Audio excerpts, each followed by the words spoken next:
बहुत समय पहले की बात है। किसी गांव में 6 अंधे आदमी रहते थे। एक दिन गांव वालों ने उन्हें बताया कि रे आज तो गांव में हाथी आया हुआ है। उन्होंने आज तक हाथियों के बारे में सुना था पर कभी उन्हें महसूस नहीं किया था।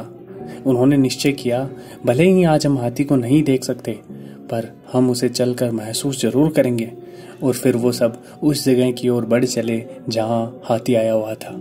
अब एक एक करके सबने हाथी को छूना शुरू किया।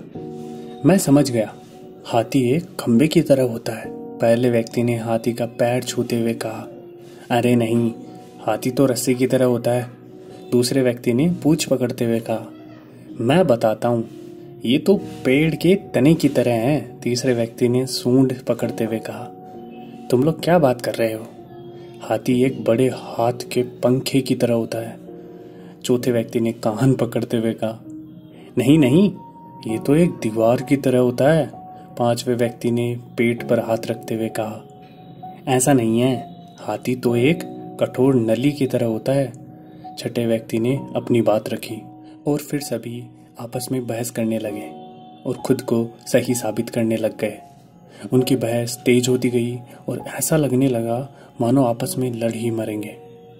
तभी वहां एक बुद्धिमान व्यक्ति गुजर रहा था।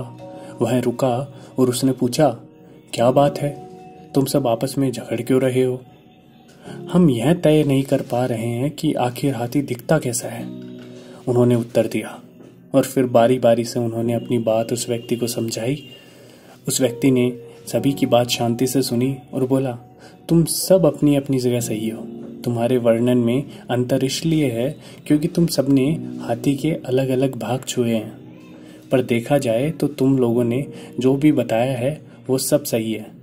यह बात सुनकर वो अंधे व्यक्ति खुश हो गए और फिर उनके बीच में कोई विवाद नहीं हुआ। तो दोस्तों, कहानी का सार है कि कई बार ऐसा होता है कि हम अपनी बात को लेकर अड़ जाते हैं कि हम ही सही हैं और बाकी सब गलत है। लेकिन यह संभव है कि हमें सिक्के का एक ही पहलू दिख रहा हो और उसके अलावा भी कुछ ऐसे तथ्य हो सकते हैं जो हमें नहीं पता हो।